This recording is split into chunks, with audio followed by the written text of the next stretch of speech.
In the land of grills, we got ourselves a 16-inch smoker here today. Sometimes people refer to this as a bullet smoker. This one is 99 bucks on Amazon. Going to show you that. We're going to talk about all the specifics. We're going to show you, because this can be set up in a couple different variations. And you know what? We're going to smoke some ribs on it too. Yeah, a $99 smoker off Amazon. Oh man, let's get started. Here it is on Amazon. I'll leave the link down below in the description.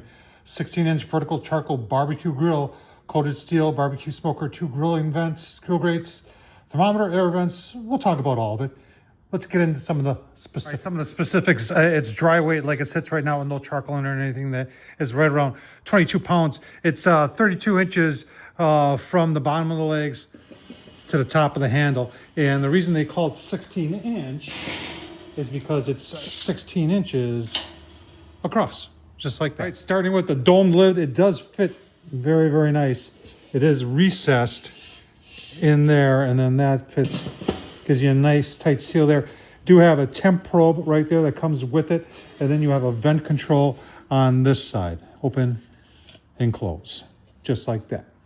And then the handle is, they say it's a Bakelite, so it's going to handle the heat very good. There are isolators, heat isolators, right underneath there. I don't know if you can see, they're orange in color to keep the handle cool. There is, boy, I don't know if I would call it even some assembly required. There's quite a bit of assembly required, but everything did fit together nicely. I didn't have any issues. The pictograms was really all I needed, and everything probably about, there's a solid hour of assembly with this grill. Right, the barrel part of it, you do have 2 removable grates in there. This one right here, and I'm sure these are coated, I'm not going to say they're chrome coated, but they're coated with something. And then you've got another grill grate down below. So in all reality, you have 2 levels of cooking, and you do have an access door to get to that lower level right here. It opens like this. Now, $99, there's no gasket material on there, so I'm sure this is not going to seal up really good. But gasket material is relatively inexpensive. And, you know, someone's going to say, well, Tom, how does this compare to a Weber Smoky Mountain? It doesn't compare at all. This is not a Weber Smoky Mountain. But at the price point, for those who are thinking maybe getting into smoking and are intimidated maybe by how many choices are out there or the expense of something like a Weber Smoky Mountain, for 99 bucks for occasional use or just experimenting with, this will do just fine. So below your grill grates, you've got porcelain coated enamel, more or less a tub or a bowl, you could call it. Put moisture in there. This will collect all your grease droppings and anything like that. And it's nice enough that it allows for indirect cooking. The smoke and everything can still get around the sides, but you're not cooking directly over fire. And for smoking, that's what you want to do. Now, if you want to do direct cooking over the fire, just remove it. That's simple. You can see there are some latches here that holds the barrel part to the bottom. And mind my head, take those off. There's 3 of them. I already did the other one. And this too has the Bakelite handles, so it's nice and won't be hot when you move it. And then you can remove it like that. Right, so below there, this is where you put your charcoal. So this is keeps everything off the bottom. That's your charcoal tray. And then you've got a ring there to hold the charcoal back. And then this whole thing removes, and that allows the heat to come up into your smoker. Here's another configuration. You could just take and put a grill grate that you put on the top right there underneath your charcoal if you want to, you know, char some steaks or something like that. And then your cover would go on just like that, and you've got yourself a little mini grill. So here's the bottom of the grill, and you do have an ash collection system right there that can be removed, or you can just dump it out like that. And this is how you would control your airflow through the grill, like that. Open it like that, close it like that. For today, I think we're gonna leave it open just like that. Now let's get some charcoal in there, and why not? Let's get it fired up. Burning. I like to use lump charcoal in these tile, and I'm using B&B hickory, and then I got 2 hickory chunks in there. And then for a starter, I like these Weber wax cubes. They're sometimes hard to find. Home Depot is where I found these, I believe, and they're very consistent. The little fiberboard ones, and I got boxes of them. What happens over the years is they dry out, and they don't work as good as something like this. All right, so there's the setup. Put the bowl back in there. I did fill it about a third way with just some lukewarm water. We're gonna put the rack back on, and then we're just gonna see. I got the vent wide open. Put the cover on here. Just see how it's gonna do. I tell you what, let's go prep the ribs. Just a half a rack, and I did pull off the silver skin. Half of it was already gone. I've been using this here lately on ribs. Famous Dave's Rib Rub. The stuff is very, very good.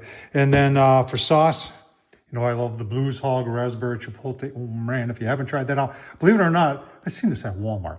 All right, let's get it on the smoker. All right, no doubt the smoke's rolling. Just put the ribs on here about 10 minutes ago. Now, I did wash everything with soap and water on the inside, the grates and the bowl and everything like that. And I did do a little bit of a burn-in for about 30 minutes, just for the first time.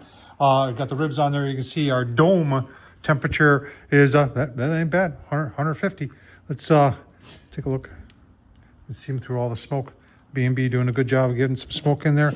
We're just gonna let this stay covered. Now, I do have a little spritzer of water in there. Remember, smoke likes to stick to wet, damp meat. And maybe every hour I'll come out here for the first hour, 2 hours, and just get a little spritz of moisture to get that smoke to get in there a little bit better. You can see where there is some smoke leaking from it for $99. I definitely would expect it to leak some smoke, but like from the barrel and everything, like it's pretty solid.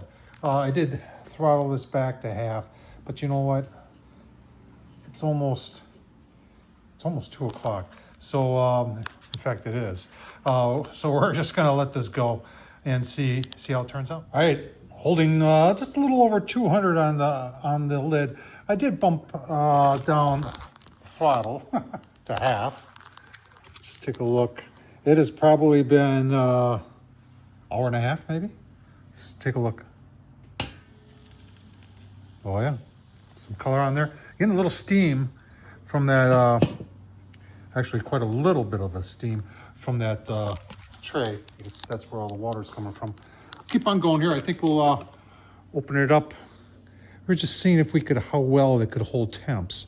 And I think we proved that it can hold temps pretty good. So I'm pretty impressed so far. Let's keep on going. All right, vent wide open. You can see that took it up to 350. See how our ribs are looking. Oh yeah, get some real nice color on there. We'll keep on going. You know what? Maybe we should put a puck in there and see how it is at grill grade level. Well, let's just about 350. I did put a puck in there. It's been about 15 minutes. Let's see. These handles stay cool. How the puck is, and the puck is reading, looks like about 300 degrees. Getting some nice color on there. Probably go about 10, 15 more minutes, and then we're going to do a probe. We cook this to probe tender. Temperatures internal probably should be a little over 200, 205, somewhere in there. Probably right around 3 hours. 300. Oh man, look, ribs are looking pretty good. I'm just gonna do a probe test and take a temperature test at the same time, if you can see that. A little bit of a ways to go there yet. No, maybe not. 214. 210, it is probe tender. 214.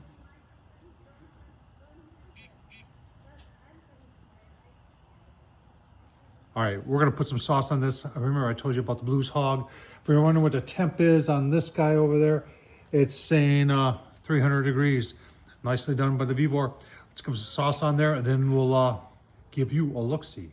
3-hour ribs on a $99 smoker. First time. Tell you what, that looks pretty gosh darn nice. Let's take a taste test. Oh, wow. Okay. All right, I'll tell you what. Good smoke, nice smoke ring. Famous Dave's and the Blues Hog did their job as always. The B&B, the hickory in there, the VEVOR. I'll tell you what, I'll give you my final thoughts. All right, final thoughts. Well, $99. Did ribs just fine. This is the first cook on it. Those are some good looking ribs. Oh man. 99 bucks. I'll leave a link down below, folks. Yeah, you don't have to buy yourself an expensive smoker to make gosh darn good barbecue. Tom Horseman YouTube, thumbs up, leave a comment, and as always, Thanks for watching.